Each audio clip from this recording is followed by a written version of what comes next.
ఇవాళ తెలంగాణ మొత్తం సమాజం గమనిస్తోంది. బీఆర్ఎస్ పార్టీ బీసీల పట్ల ఉన్న వైఖరి, బీసీల పట్ల ఉన్నటువంటి ప్రేమ ఏ విధంగా కనబడుతుందో చూస్తా ఉన్నాం. డెఫినెట్లీగా ఇది ప్రజలు గమనించాలి, తెలంగాణ ప్రజలంతా గమనిస్తారు. బీఆర్ఎస్ వైఖరి ఏ విధంగా నుంచి బీసీలకు సంబంధించి రిజర్వేషన్లు అడ్డుకోవడానికి చేస్తా ఉన్నారు. బీసీలకు సంబంధించి ఈరోజు జరుగుతున్నటువంటి పరిణామాల్లో తెలంగాణ ప్రభుత్వం ముఖ్యమంత్రి గారి నాయకత్వంలో అన్ని రకాల అంశాలు తీసుకొని పోతుంటే ఎందుకు జరుగుతోందని అడుగుతాను. ఏమైంది? కనీసం సిబిఐ విచారణకు ఎందుకు వ్యతిరేకిస్తా ఉన్నారు? సిబిఐ విచారణకు ఎందుకు వ్యతిరేకిస్తా ఉన్నారు? సిబిఐ విచారణకు ఎందుకు వ్యతిరేకిస్తా ఉన్నారో అడుగుతా ఉన్నా. ఇవాళ చర్చ ముందు 42% కానీ 42% కానివ్వండి, 42% పేరు మీద అడ్డుకునే కూడా జరుగుతోంది. కేసీఆర్ కుటుంబానికి సర్వేలో కూడా పాల్గొనలే వీళ్ళు. ఇష్టం లేదు, కడుపులో కత్తులు పెట్టుకొని అలుగు కోరుతూ ఉన్నారు బీసీలను. ఇవాళ బీసీలకు అన్యాయం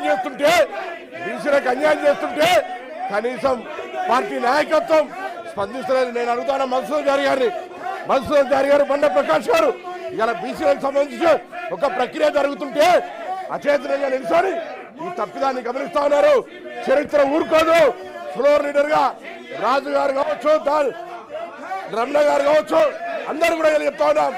42% రిజర్వేషన్ సంబంధించి టీఆర్ఎస్ పార్టీ కుట్రపూరితంగా తెలంగాణ ప్రజలు గమనించాలి. తెలంగాణ ప్రజలందరికీ విజ్ఞప్తి చేస్తా ఉన్నాం. టీఆర్ఎస్ పార్టీ వైఖరిని చూడండి.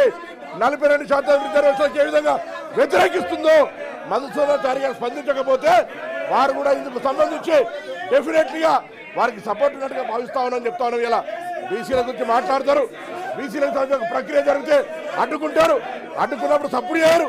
ఇదేం పద్ధతి అని అడుగుతా ఉన్నాం. అందుకే దయచేసి అధ్యక్ష, వీళ్ళని వెంటనే ఒక విచారణ ఎదుర్కోలేని అవినీతి పరులుగా, అవినీతి ఆరోపణ వస్తే విచారణ ఎదుర్కోక మొగల్ని కొట్టి మొరమొర అన్నట్టుగా ఇలా ఈ విధంగా రాద్ధాంతం చేస్తున్నటువంటి వాళ్ళు ప్రజాస్వామ్యాన్ని అపహాసం చేస్తూ ఇలా బీసీల రిజర్వేషన్ అడ్డుకోవడానికి ప్రొటెస్ట్ చేస్తున్న వీళ్ళ మీద కఠిన చర్య తీసుకోవాలని కోరుతా ఉన్నాం. తెలంగాణ ప్రజలు గమనించాలని కోరుతా ఉన్నాం.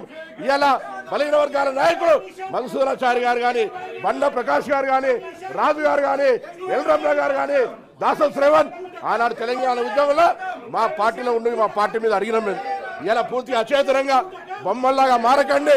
మీ పార్టీకి ఇష్టం లేకపోవచ్చు, కానీ ఇది ఒక చారిత్రాత్మక నిర్ణయం, దానికి సపోర్ట్గా ఉండాలని నేను మరొక్కసారి కోరుతూ ఆరోపణ